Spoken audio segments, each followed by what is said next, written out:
गायत्री मंत्र। ओम भूर्भुवः स्वः तत्सवितुर्वरेण्यं भर्गो देवस्य धीमहि धियो यो नः प्रचोदयात्।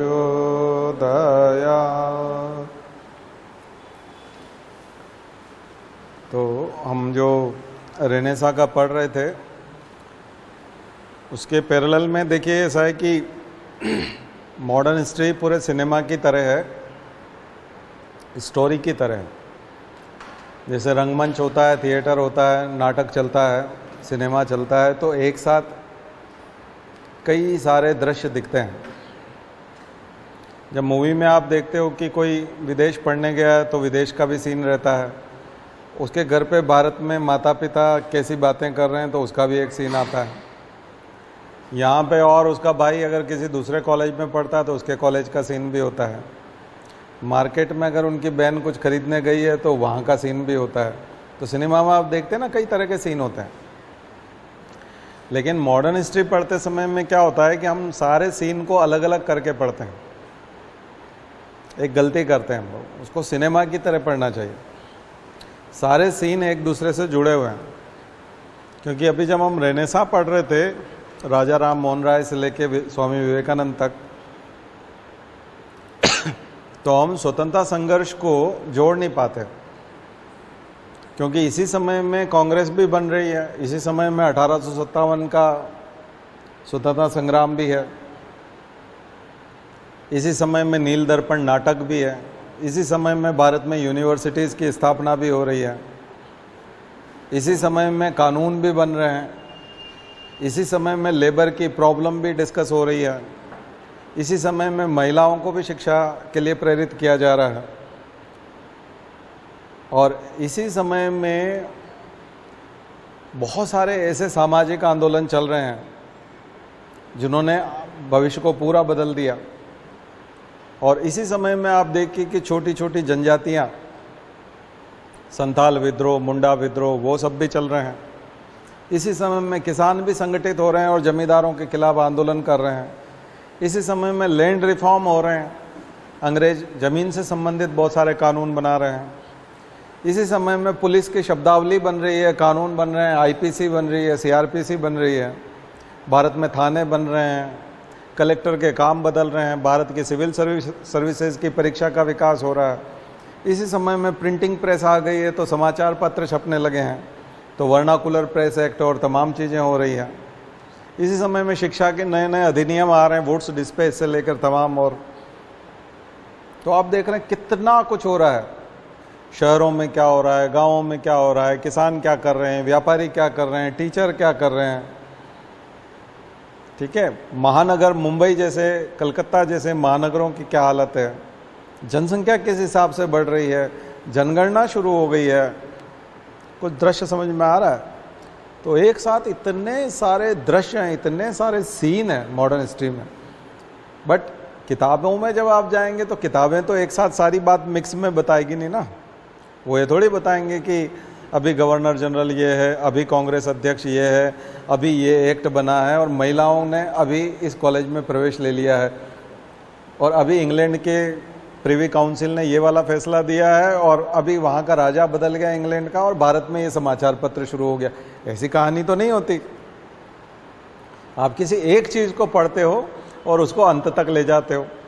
जैसे हम लोगों ने राजा राम मोहन राय से शुरू करके विवेकानंद को 1902 में उनके निधन पे समाप्त किया। रामकृष्ण मिशन बाद में भी चलता रहा। दरअसल ये अनवरत प्रक्रिया है, लेकिन समानांतर प्रक्रिया है। पैरेलल बहुत कुछ चल रहा है। वो सारे सीन एग्जैक्ट उसी टाइम पे आपके दिमाग में घूमने चाहिए, फिल्म की तरह। कुछ समझ में आ रहा है मॉडर्न हिस्ट्री पढ़ने का तरीका? आपको देखना होगा। और वर्ल्ड हिस्ट्री भी उस समय की कि इंडस्ट्रियल रिवॉल्यूशन हो चुका है, तो दुनिया के कौन कौन से देश यूरोप के दूसरे देशों पे कब्जा करने के लिए पहुंचे हुए हैं, और कौन कौन से देशों पे कब्जा कर रखा है। लैंग्वेज का डेवलपमेंट, भारत में हिंदी भाषा का विकास इन दिनों में हो गया। भारत में आर्कियोलॉजिकल सर्वे ऑफ इंडिया आ गया, भारत में जोलॉजिकल सर्वे ऑफ इंडिया आ गया, एंथ्रोपोलॉजिकल सर्वे ऑफ इंडिया आ गया। तो तमाम प्रकार के संस्थान बन रहे हैं। कला को रंगमंच, इसी समय में फिल्मों का निर्माण शुरू हो गया। आज़ादी की लड़ाई के दौरान भारत में फिल्में बनने लग गई। पहली बोलती फिल्म बोलते हैं हम लोग। और फिर सत्यवादी हरिश्चंद्र की बात करते हैं, आलम आरा की बात करते हैं, सत्यजीत रे तक, ये सब उसी के प्रोडक्ट हैं, स्वतंत्रता संघर्ष के।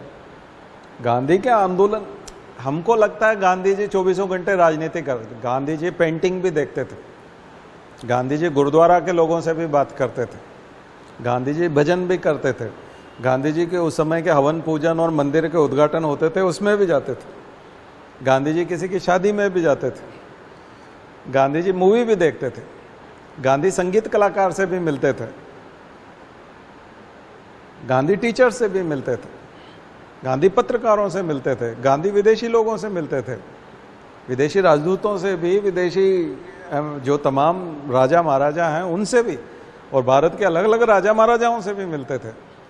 गांधी जी का मीनिंग हमने ऐसा लगा रखा है जैसे गांधी 24 घंटे केवल राजनीति करते थे और उनका उद्देश्य कोई नेहरू को प्रधानमंत्री बनाना हो और पाकिस्तान को अलग करना हो। जैसे ये बिल्कुल गलत तरीके से पढ़ाया गया। गांधी एक सामान्य व्यक्ति थे जिनकी तमाम प्रकार की इच्छाएं थी। वो कला के प्रेमी भी हैं, वो धर्म के प्रेमी भी हैं, वो संगीत के प्रेमी भी हैं, वो शिक्षा के भी प्रेमी हैं, वो ग्रामीण भारत में भी घूमते हैं, वो अर्बन एरिया में भी रहते हैं, वो अंग्रेजी भी जानते हैं, लॉ की बुक्स भी पढ़ते हैं, नया कानून बनता है तो उसका ब्यौरा टटोलते हैं, उसका पूरा मसौदा देखते हैं वो कि मजमून क्या है उसका, कौन कौन से पॉइंट्स हैं, नया कानून कैसे बना रहे हैं वायसराय। सबको क्या लगता है, अरे गांधी जी एक वकील हैं, बैरिस्टर हैं, लॉ को जानते हैं, तो कानून में दखल देते हैं वो। गांधी जी एक संपादक हैं, एडिटर हैं, खुद का न्यूज़पेपर चलाते हैं, तो इसका मतलब दुनिया भर की खबरें उनको समझ में आती है। अगर ब्रिटिश गवर्नमेंट ने कहीं किसी दूसरे देश में भी गड़बड़ की है तो उसको वो अपने अखबार में यहाँ क्रिटिसाइज करते हैं। गांधी जी ने कोई भारत का ठेका नहीं ले रखा था, गांधी जी मानवता के लिए थे। कुछ बात समझ में आई ना। दरअसल आज थोड़ा सा मैं बात कर रहा हूँ, समझ में आ रहा है कि मॉडर्न हिस्ट्री बहुत बहुत अलग टाइप की चीज़ है। किताबें नहीं है ऐसी, किताबें इस तरह से पेश ही नहीं करती उसको, मॉडर्न हिस्ट्री को। वो कुप मंडूक टाइप, कुएं में मेंढक को जितना दिखाई देता है उतना ही पेश करती हैं, तो कुप मंडूक टाइप है किताबें। लेकिन हमें ब्रॉड विजनरी बनना है, हम ब्रॉड विजन लेके चलें, हमें ज़्यादा दिखाई देना चाहिए, ठीक है। तो फिर एग्ज़ाम तो बहुत आसान हो जाएगी, एग्ज़ाम तो बहुत आसान हो जाएगी। तभी तो उसका नारा भी याद होना चाहिए, कविता भी याद होना चाहिए, गीत भी याद होना चाहिए। इसलिए बहुत दिक्कत आती है जब सन्यासी विद्रोह को बंकिम चंद्र चटर्जी लिखते हैं आनंद मठ में, तो सन्यासी विद्रोह अलग हो जाता है और सन्यासी विद्रोह की चर्चा जो है वो बंकिम चंद्र के आनंद मठ में है, और फिर उसी में वंदे मातरम गीत है। तो हम वंदे मातरम का रचयिता जब बोलते हैं कि वंदे मातरम की रचना की बंकिम चंद्र चटर्जी ने, ये लाइन हम अलग जगह पढ़ते हैं। सन्यासी विद्रोह बिल्कुल अलग जगह पर पढ़ते हैं, और फिर आनंद मठ जब पढ़ते हैं तब बोलते हैं कि बंकिम चंद्र चटर्जी ने लिखा है। और फिर कोई कोई किताब वाला ये भी लिखता है कि सन्यासी विद्रोह की चर्चा जो है आनंद मठ में की गई है। अब अगर कोई ये बताए कि सन्यासी विद्रोह जो था, सन्यासियों ने जो विद्रोह किया था, वो जब निकलते थे आंदोलन के लिए तो वो वंदे मातरम गाते थे, और ये पूरी जो घटना है सन्यासियों के विद्रोह करने की और वंदे मातरम गाने की, ये आनंद मठ उपन्यास इसी पे आधारित है। इसलिए वंदे मातरम जो है वो आनंद मठ से लिया गया, और आनंद मठ अगर बंकिम चंद्र चटर्जी ने लिखा है तो वंदे मातरम अपने आप बंकिम चंद्र चटर्जी ने ही लिखा है, क्योंकि किताब तो वही है। अब आया ना समझ में। पर वो तीन इन्फॉर्मेशन है, तीनों इन्फॉर्मेशन अलग अलग जगह पर अलग अलग काल में दी जाती है, और स्टूडेंट्स जो है उसको तीन जगह पढ़ते हैं, तो ये प्रॉब्लम हो जाती है। तो उसके लिए वो जो बच्चे बहुत ज़्यादा पढ़ते हैं, ऑप्शनल की तैयारी करते हैं, वो मॉडर्न हिस्ट्री को 3-4 किताबों से पढ़ते हैं, तो उनकी जो है पिक्चर क्लियर रहती है, बाकी सब लोगों की हालत ख़राब रहती है। तो आप थोड़ा सा समझो, जब गवर्नर जनरल खराब मानसिकता का है, जो भारतीयों को कुछ देना नहीं चाहता, जो इंसान को ही जानवर मानता है, जिसमें इंसानियत नाम की चीज़ नहीं है, तो वो भारतीयों को भी कुछ नहीं समझेगा। तो फिर भारतीयों को वो कम से कम छूट देगा तो शिक्षा से भी वंचित करेगा, जनता को सूचना से वंचित करेगा। Lytton vernacular press act, arms act, सारी समस्याएं खड़ी करेगा वो, लोगों के लिए भी, विद्यार्थियों के लिए भी, पत्रकारों के लिए भी, और नेताओं के लिए भी, और समाज सुधारकों के लिए भी।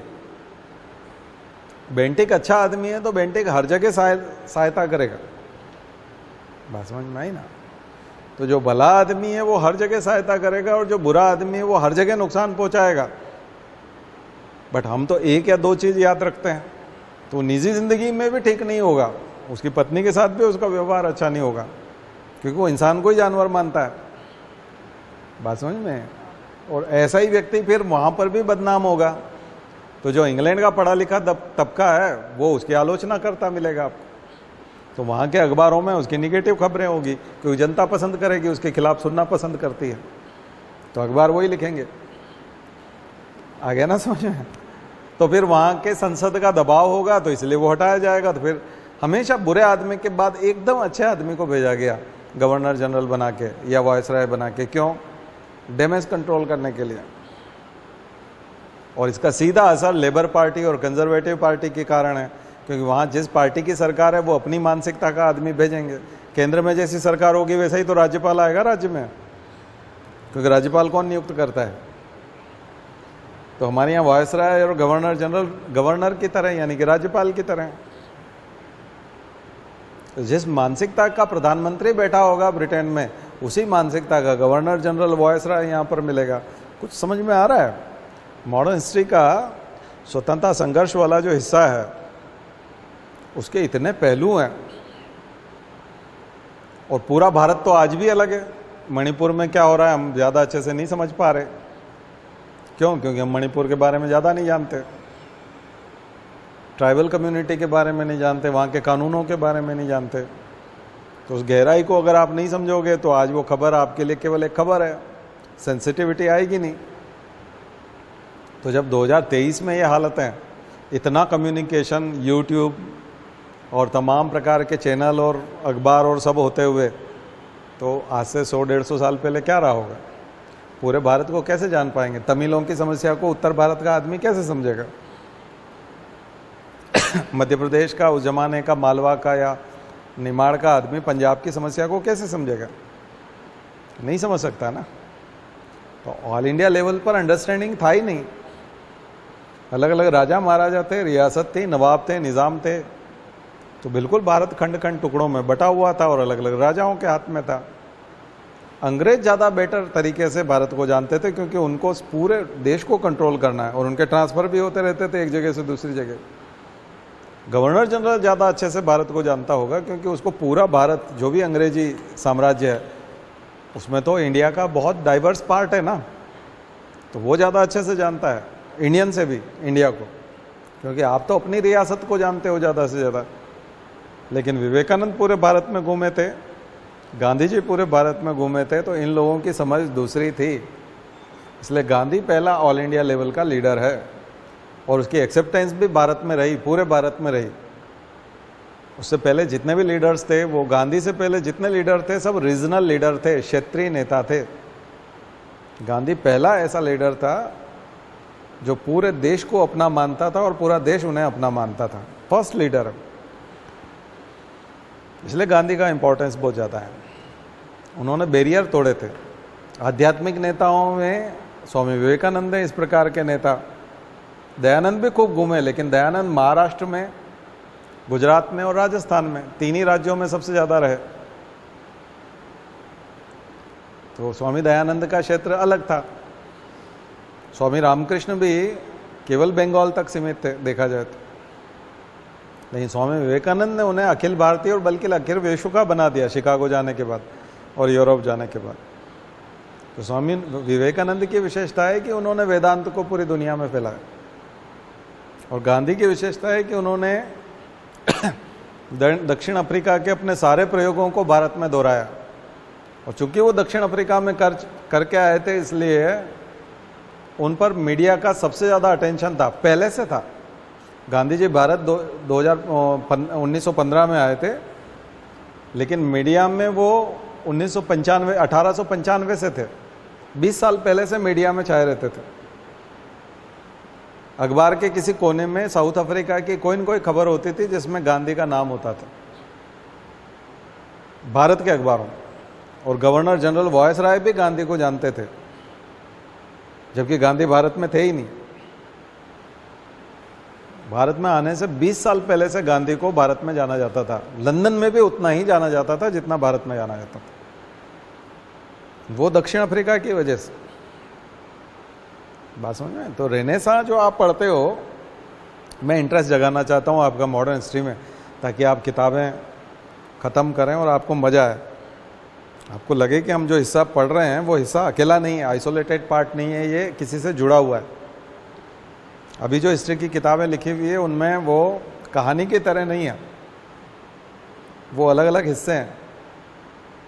ठीक है, जैसे किसी मूवी में पूरा, जैसे रामायण को भी पहले सीता की कहानी पूरी बता दी जाए, सीता के जन्म से लेकर के बिल्कुल सीता के वापस धरती में समा जाने की पूरी कहानी, धरती में से वो पैदा हुई थी और धरती में समा गई, केवल सीता की कहानी कही जाए, उसमें दूसरे पात्रों को सबको हटा दिया जाए।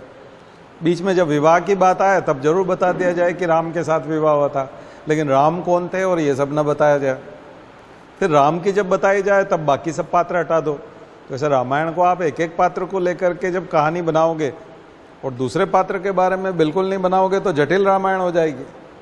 रामायण को तो हम पैरेलल एक साथ बताते हैं ना, एक साथ बताते हैं।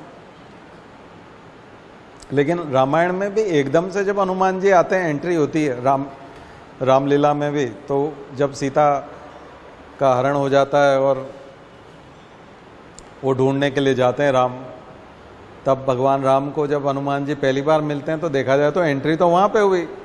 लेकिन आप अलग से जो हनुमान जी की कथा सुनते हो, हनुमान जी का कोई सीरियल है, तो उसमें अंजनी पुत्र और हम लोग एक छोटे बाल हनुमान को देखते हैं, फिर वो उनकी पूरी कहानी और फिर हनुमान जी बड़े होते हैं।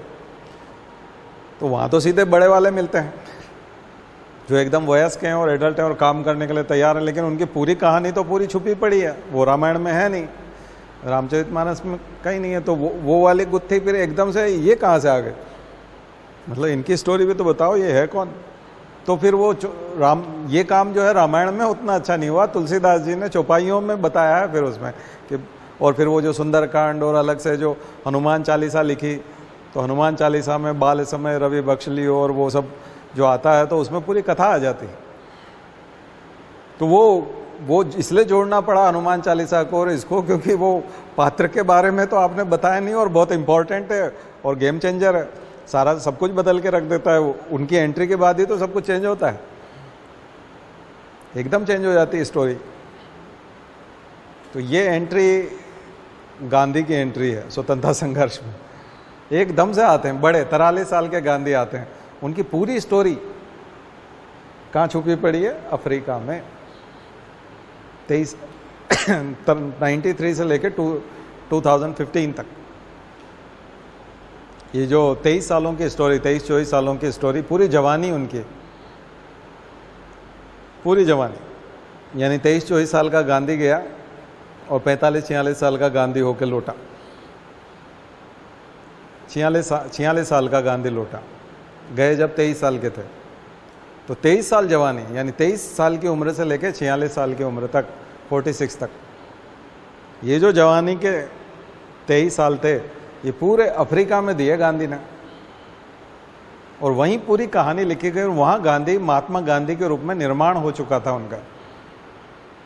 तो इसलिए नेल्सन मंडेला बोलते थे, आपने हमें गांधी दिया, मोहनदास दिया था, हमने आपको महात्मा गांधी दिया। तो दक्षिण अफ्रीका ने दिया, भारत का नहीं है। इसलिए दक्षिण अफ्रीका में महात्मा गांधी को ज़्यादा माना जाता है, क्योंकि वो वहाँ के प्रोडक्ट हैं। आया समझ में? तुलना समझ में आ रही कि नहीं आ रही? ये है। तो आप स्टोरी को जब पूरा नहीं जानते तो स्वतंत्रता संघर्ष जो है वो फिर अधूरा अधूरा सा लगता है, ऐसा लगता है ये है क्या झंझट, ये कहाँ से कौन आ जाता है, क्या कौन, इसीलिए वो कॉम्प्लिकेटेड लगता है और याद करने में दिक्कत आती है। लेकिन रामायण में तो दिक्कत नहीं आती क्योंकि हमारे कंसेप्ट क्लियर है, हमने सब सुन रखा है पूरा, इसलिए पूरी कहानी कभी कंफ्यूजन नहीं होता, आगे पीछे भी नहीं होता।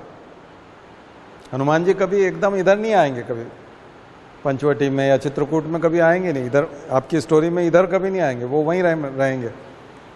और हनुमान जी का अगर आपका क्लियर होगा तो बजरंग बली और हनुमान जी ये क्यों आए चुनाव में, क्योंकि वो कर्नाटक की वो ऋषिमुख पर्वत वाली और वो जगह है जहाँ फर्स्ट टाइम उसी हिस्से में राम की और हनुमान की मुलाकात होती है। इसलिए वहाँ के लोगों का ये है कि वो उनकी जन्मस्थली, वो उनकी कर्मस्थली, वो क्षेत्र है।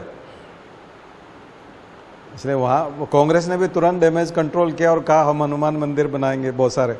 आखिर क्यों ऐसा क्यों करना पड़ा, बात समझ में आई ना। तो राजनीति से भी जुड़ जाएगा, वो तभी समझ में आएगा ना कि ऐसा मसला है क्यों, वो वाला मामला है, उसको समझिए थोड़ा सा।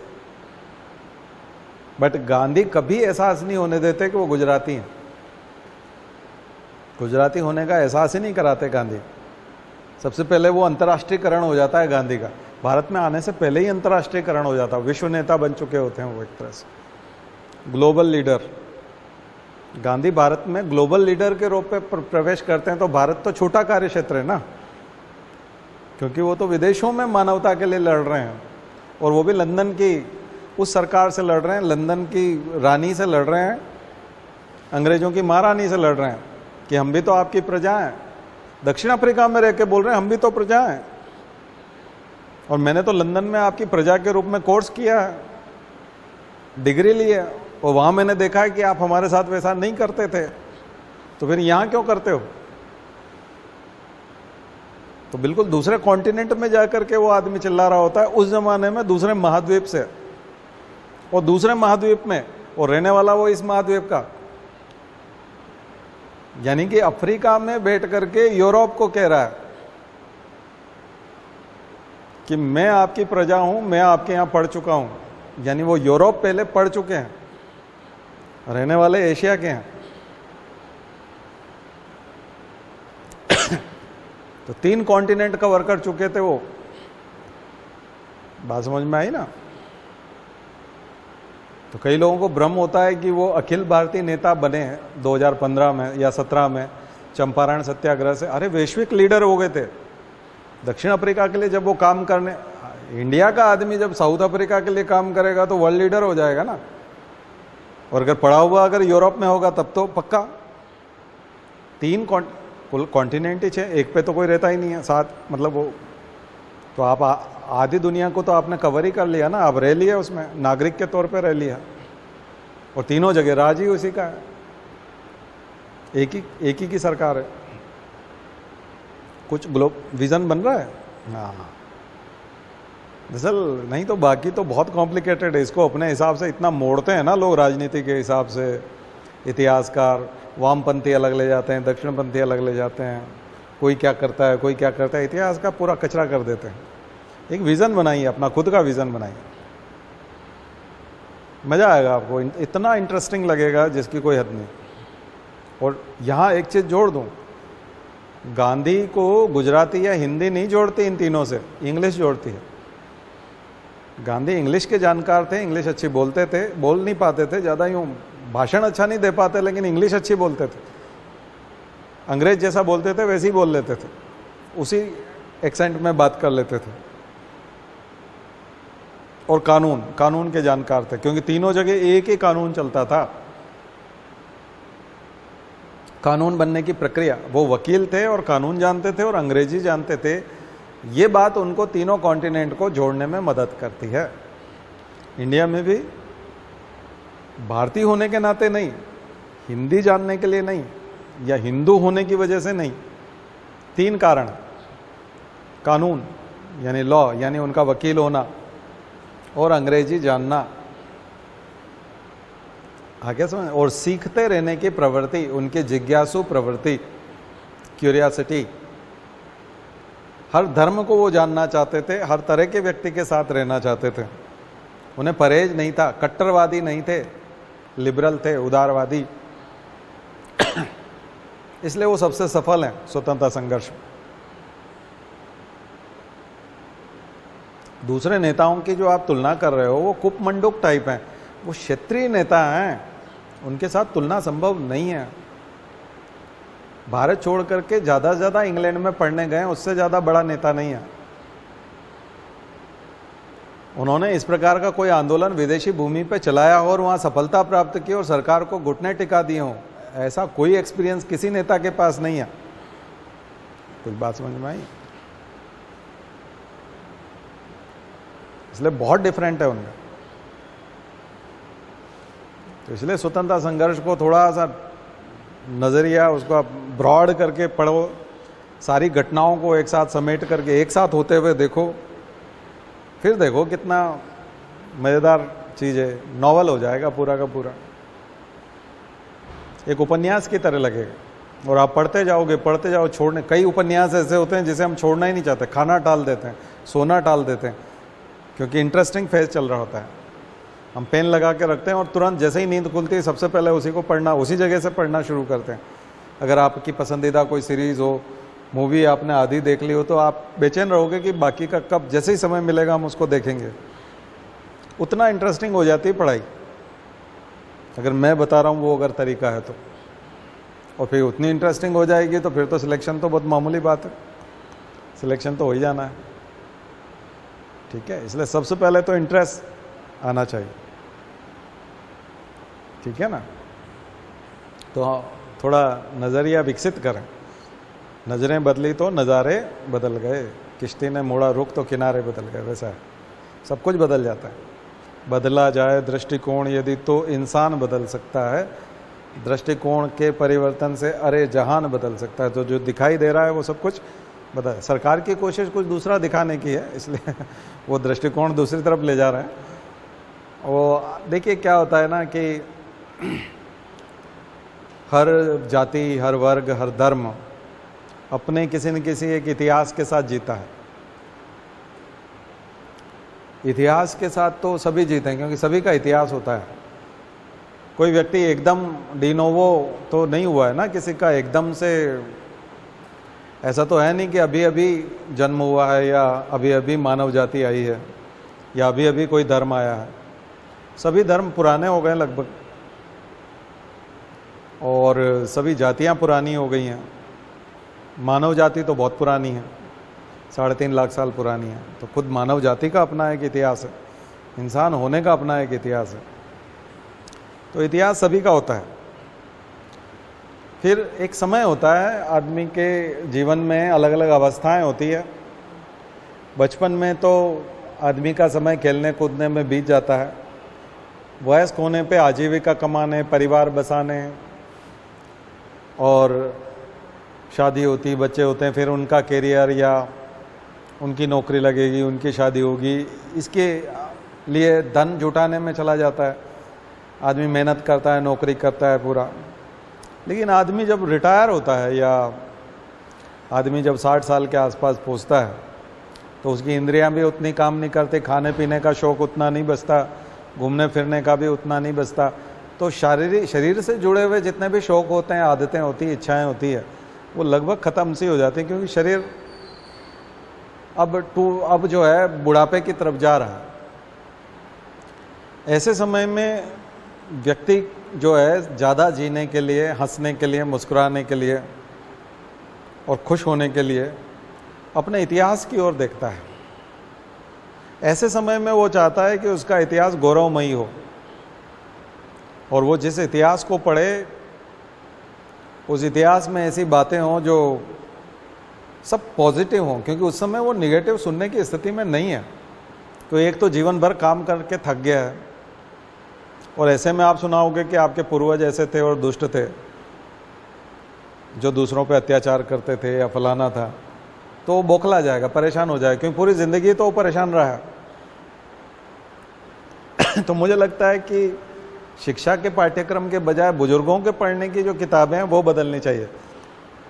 शिक्षा का पाठ्यक्रम तो ओरिजिनल होना चाहिए, जैसा इतिहास था वैसा ही।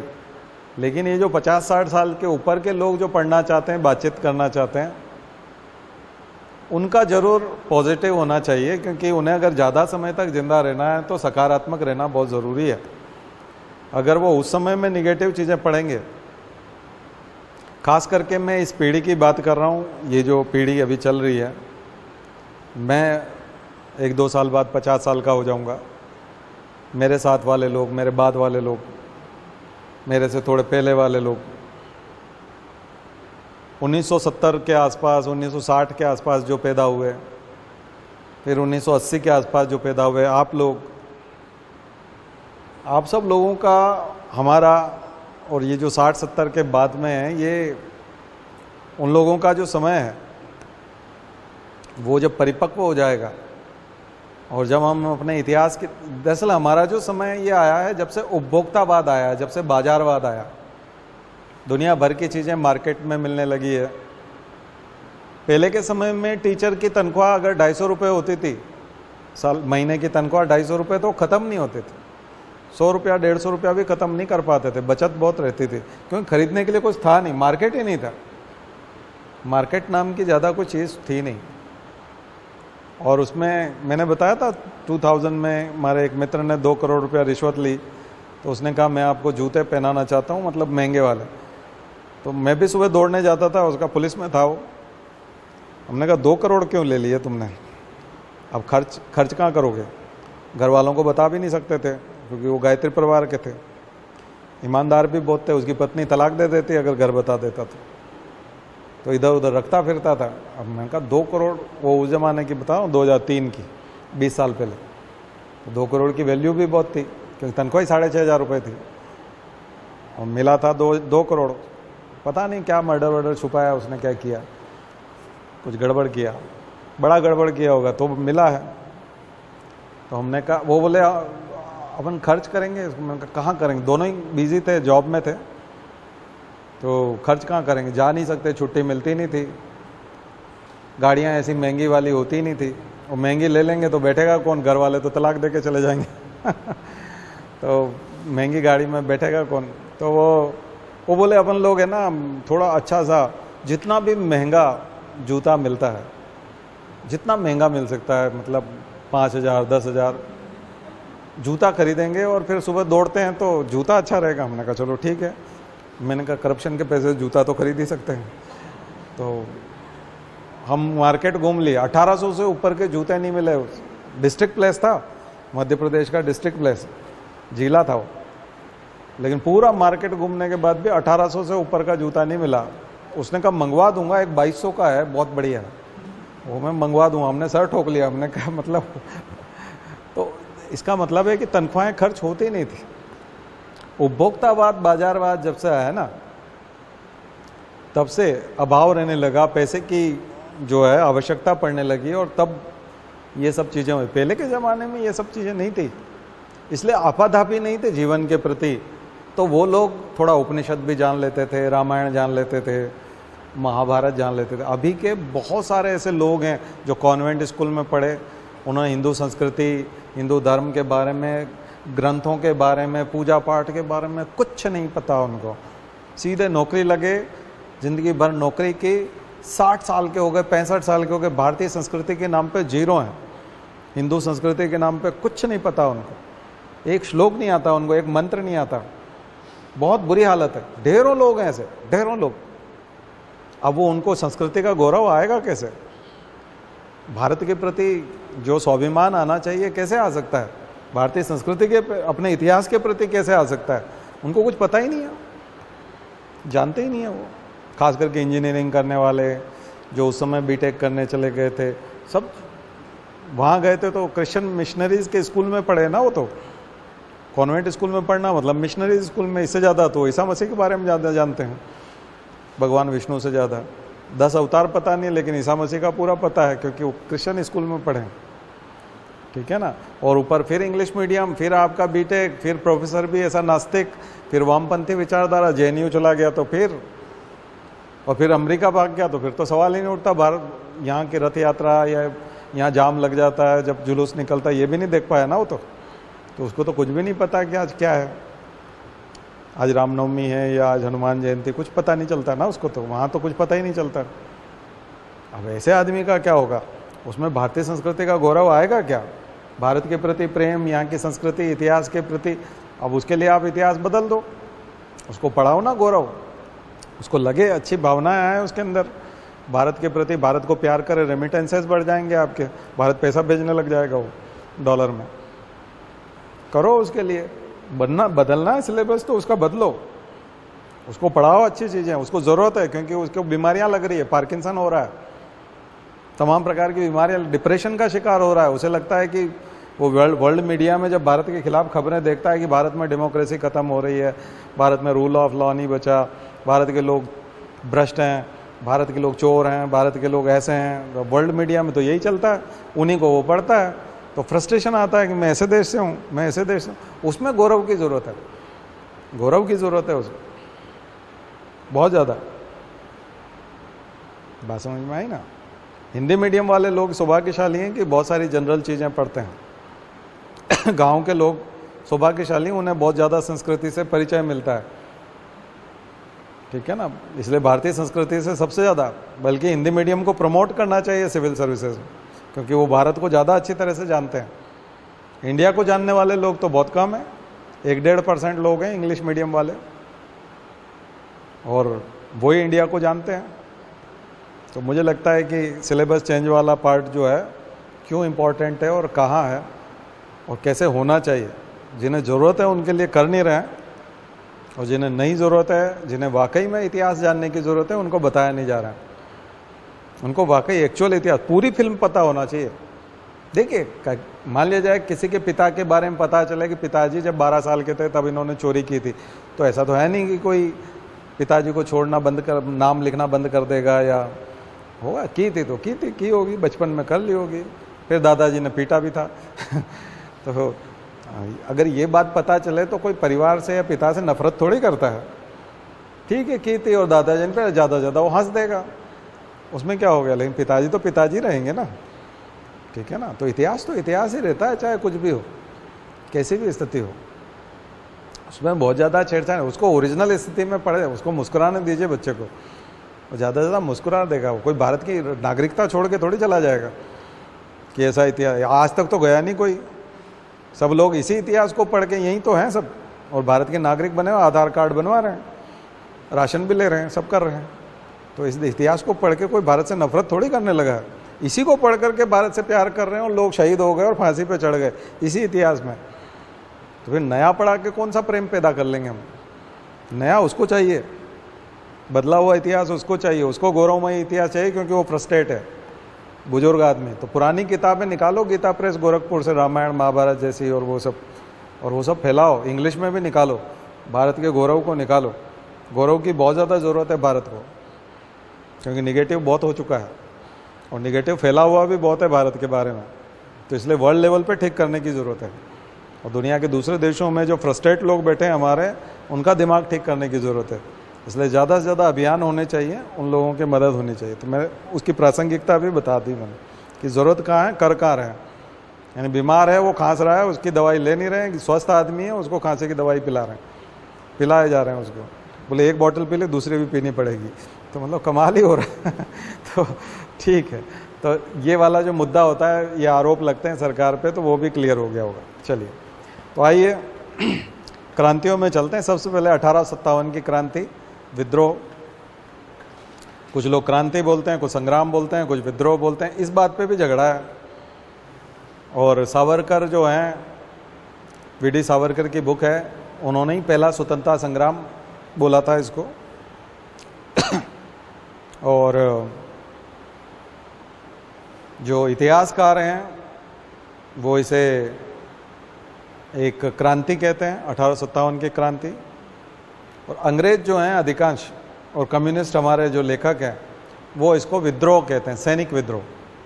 भाई सैनिकों को गुस्सा आया था और बस उन्होंने अंग्रेज़ों के खिलाफ बगावत कर दी, बस इतना भर है। इसमें राष्ट्रीय जैसा कुछ नहीं है, राष्ट्रीयता भी नहीं थी, पूरे वर्ल्ड वाइड, पूरे नेशन वाइड भी नहीं था, और ना ही ये स्वतंत्रता की कोई बात, आज़ादी की बात करता था, केवल विद्रोह था। और इतिहासकार विद्रोह बोल देते हैं। तो ये थोड़ा सा अलग अलग मत है 1857 के बारे में। वीडी सावरकर भावनात्मक रूप से लिखते हैं, राष्ट्रीयता की बात करते हैं, स्वतंत्रता संग्राम की बात करते हैं और पहले की बात। कुछ लोग बोलते हैं ना तो ये पहला था, ना स्वतंत्रता के लिए था, ना ही ये संग्राम था। न तो संग्राम था, न स्वतंत्रता के लिए था, न ही राष्ट्रीय था। तो प्रथम स्वतंत्रता, और प्रथम तो बिल्कुल भी नहीं था, तो प्रथम राष्ट्रीय स्वतंत्रता संग्राम, ये चारों शब्द गलत हैं। जबकि सावरकर की तो किताब ही इसी पे, वीडी सावरकर की, है ना। और तमाम जितने भी 1905 से लेकर के 1907 में ये किताब लिखी उन्होंने। और सावरकर भी एक ऐसे नेता थे जो अंग्रेजी जानते थे और यूरोप में उनका कार्यक्षेत्र था।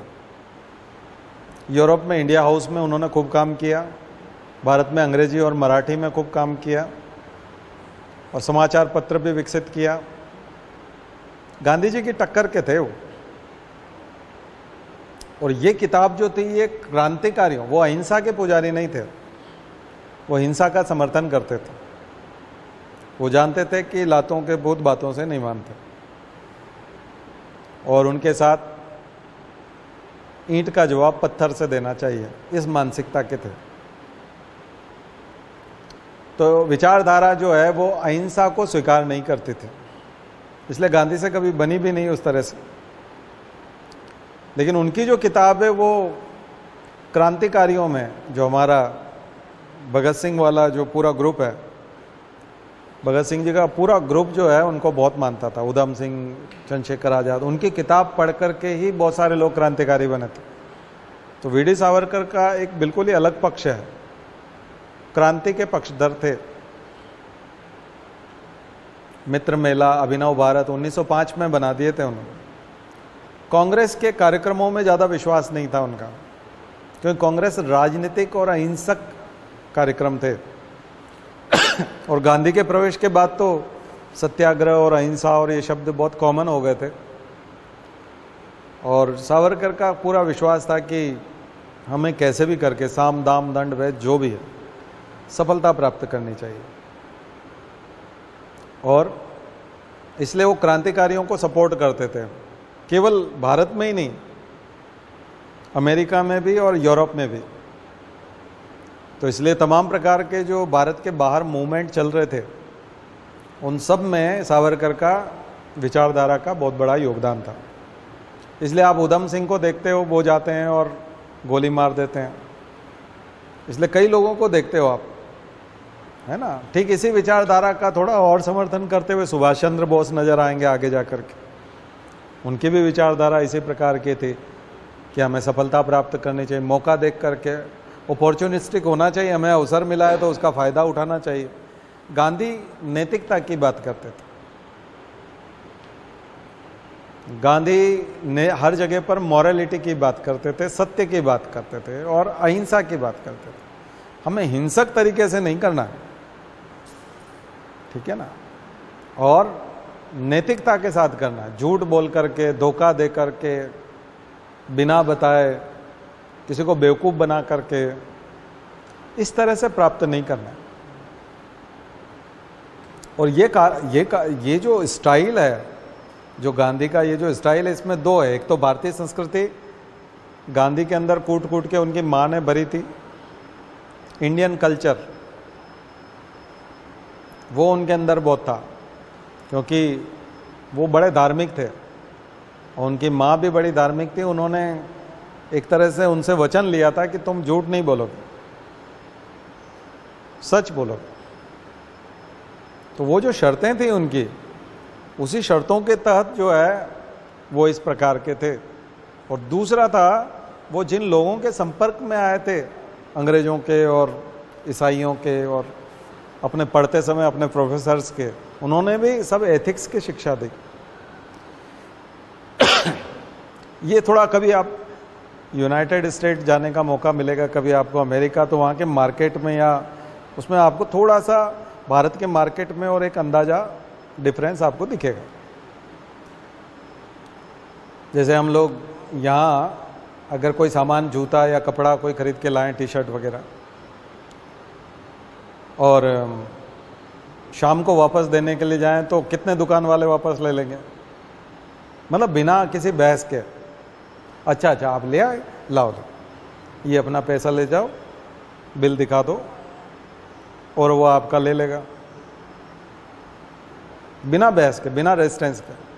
आप झगड़ लो, धमकी दो, मेरे पिताजी पुलिस में फलाना या ऐसा कुछ बोलो, तो फिर वो डर के मारे ले ले, बात अलग है, वो एक अलग चीज़ है। लेकिन बिना रेजिस्टेंस के, बहुत आसानी से, बिना बहस के कितना संभव है बताइए? कितनी दुकानों पे संभव है कि आपने जूता पहन लिया, सुबह से पहन के घूम रहे थे, या अब भी पहना और 1 घंटे बाद वापस जा रहे हैं, या शाम को वापस जा रहे हैं, तब कितने चांस हैं? अमेरिका में मैंने देखा है कि कोई चीज़, कई लोग जो है करते नहीं है ऐसा जनरली, लेकिन 1 महीने बाद भी मेला कुचला करके भी पकड़ा देगा ना कि ये ठीक नहीं लगा मुझे और ये बेकार है और ये तुम जमा करो, वो पैसे दे दो बिना बहस के।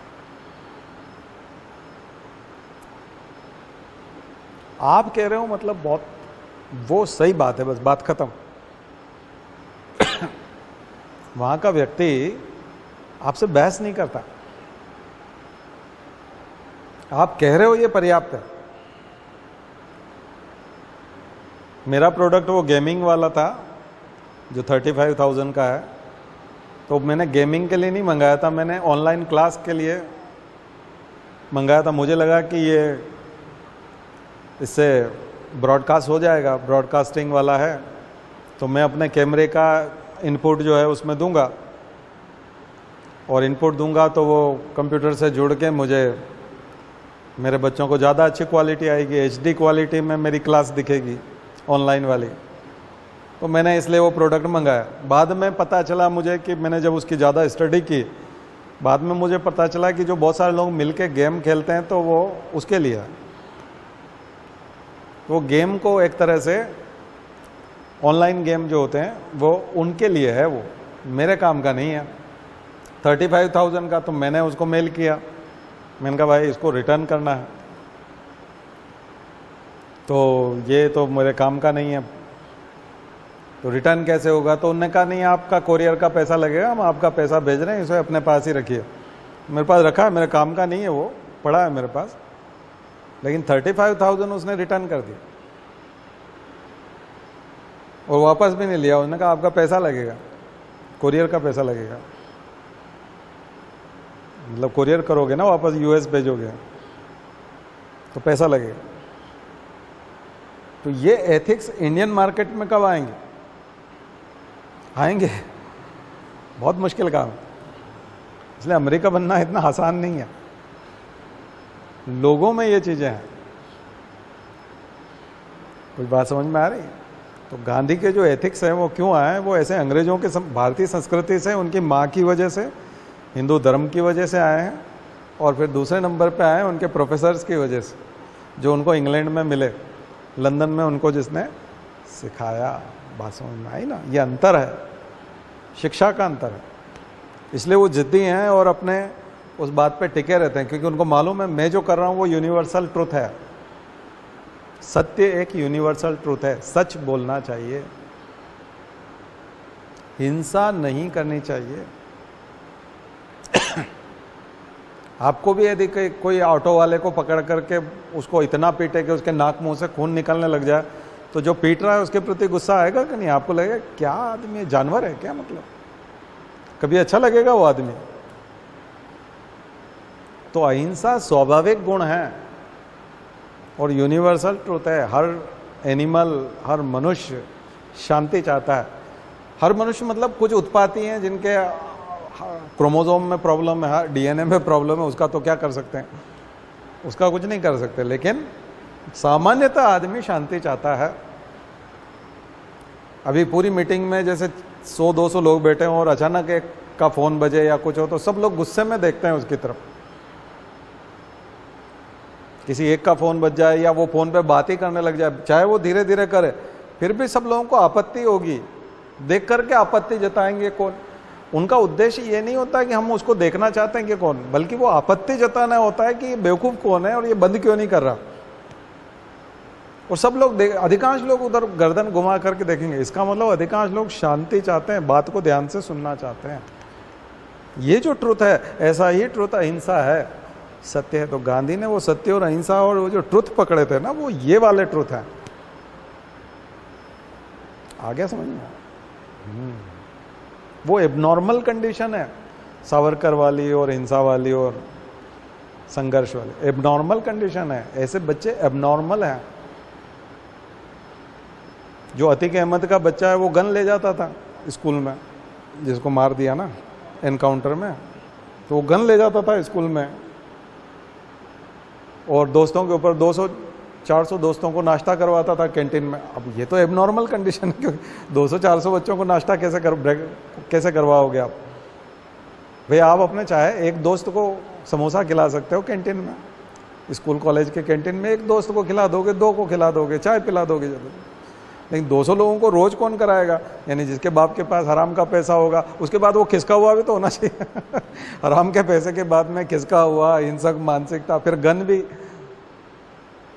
और फिर प्रोफेसर को दिखा देना या फिर किसी दूसरे दोस्त को दिखा देना, तेरे को ठोक दूंगा, ये बात बोलना। तो ये तो बहुत खतरनाक स्थिति है ना, ये तो एबनॉर्मल कंडीशन है।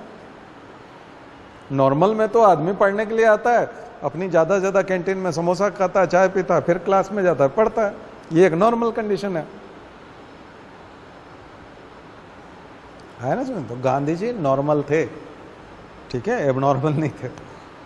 जो जनता चाहती है, जो नागरिक चाहते हैं, जो मनुष्य चाहता है, जो राजनीति चाहती है, जो धर्म चाहता है, वो गांधी जी कर रहे थे। आ गया समझ? तो क्रांति, फिर तो क्या वाकई में भारतीय का प्रथम स्वतंत्रता संघर्ष था? लेकिन जो झांसी की रानी का प्रमुख वाक्य, मैं अपनी झांसी नहीं दूंगी, इसका मतलब वो झांसी की लड़ाई थी, राष्ट्र की नहीं।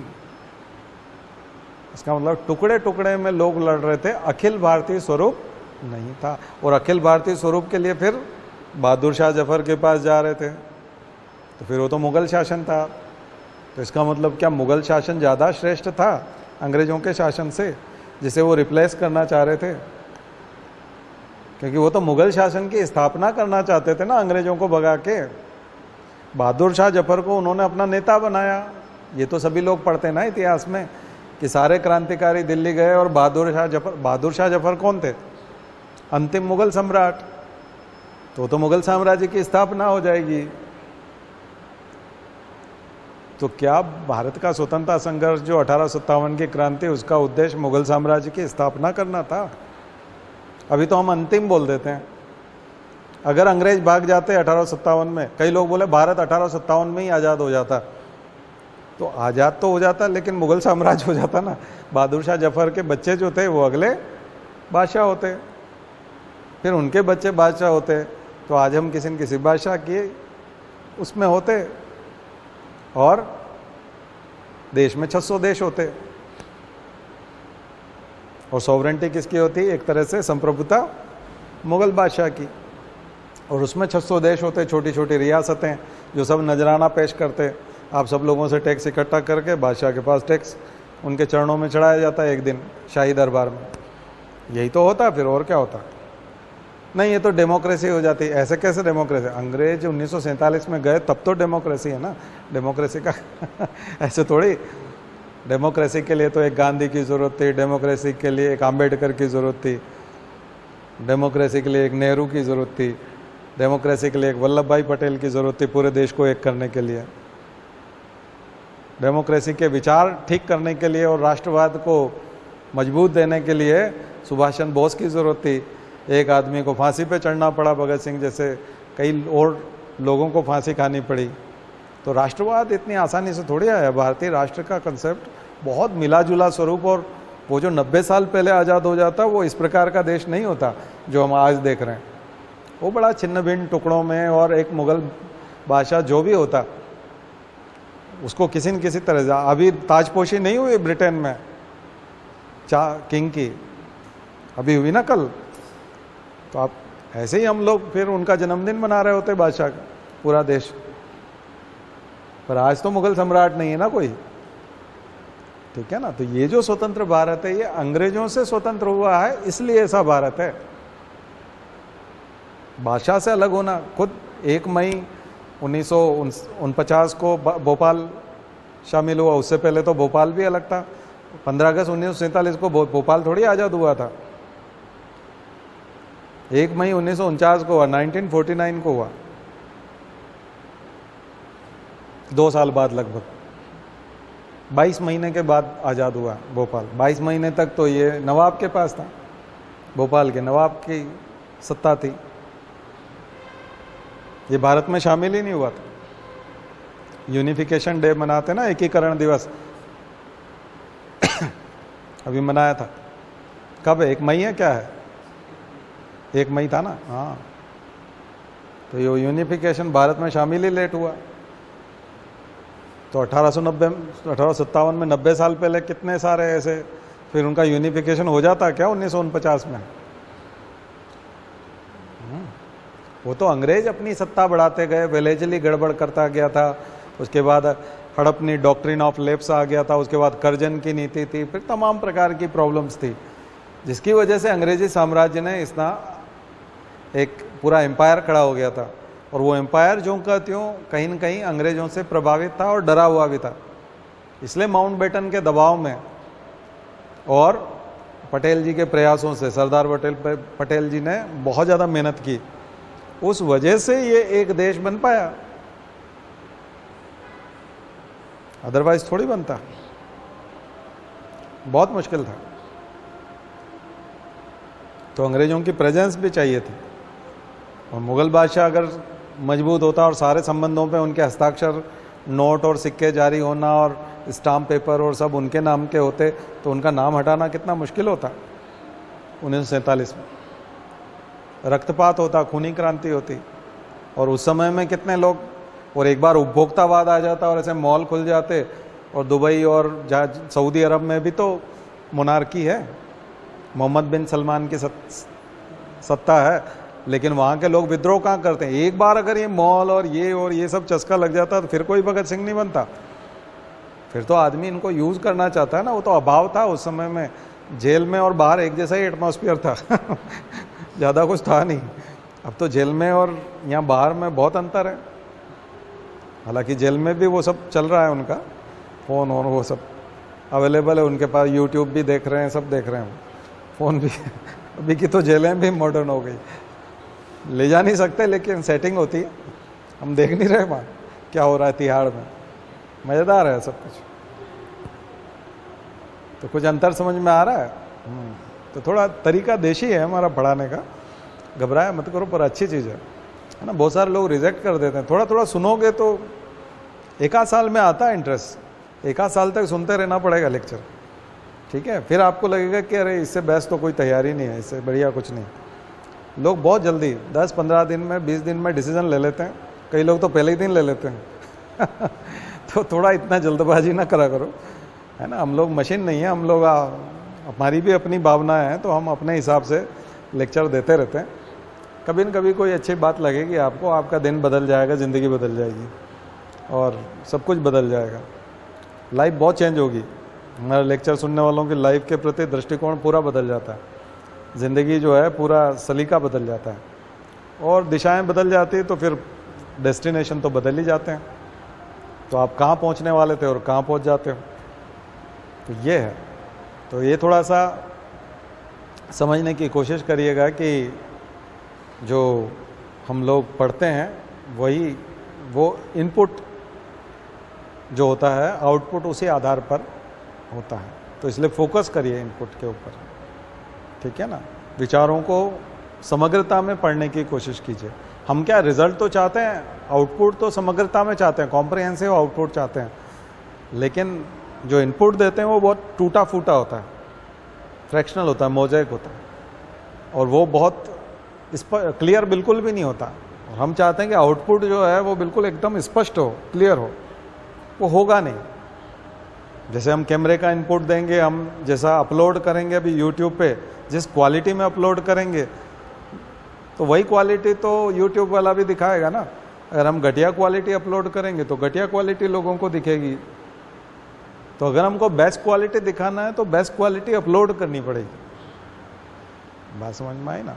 तो इसलिए अगर आप बेस्ट आंसर चाहते हैं, अच्छे मार्क्स चाहते हैं एग्ज़ाम में, और सफलता चाहते हैं आईएएस की, तो अच्छी क्वालिटी का नॉलेज एक्वायर कीजिए, सुलझा हुआ, कॉम्प्रिहेंसिव, स्पष्ट, क्लियर, डायरेक्ट, जो दिल को छुए सामने जा करके और मार्क्स निकाल करके दे, वो हम बताने की कोशिश कर रहे हैं। इसलिए इस टाइप का पढ़ाई होनी चाहिए, क्लियर होनी चाहिए और तुलनात्मक होनी चाहिए। ठीक है, चलिए आज की बात समाप्त करते हैं। ओम द्यौ शांति अंतरिक्षगुम शांति पृथ्वी शांतिरापः शांतिरौषधयः शांति वनस्पतयः शांतिर्विश्वे देवा शांतिर्ब्रह्म शांति सर्वगुम शांति शांतिरेव दी।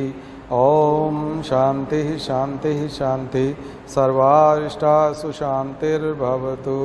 बोले गायत्री माता की, परम पूज्य गुरुदेव की, परम वंदनीय माता जी की।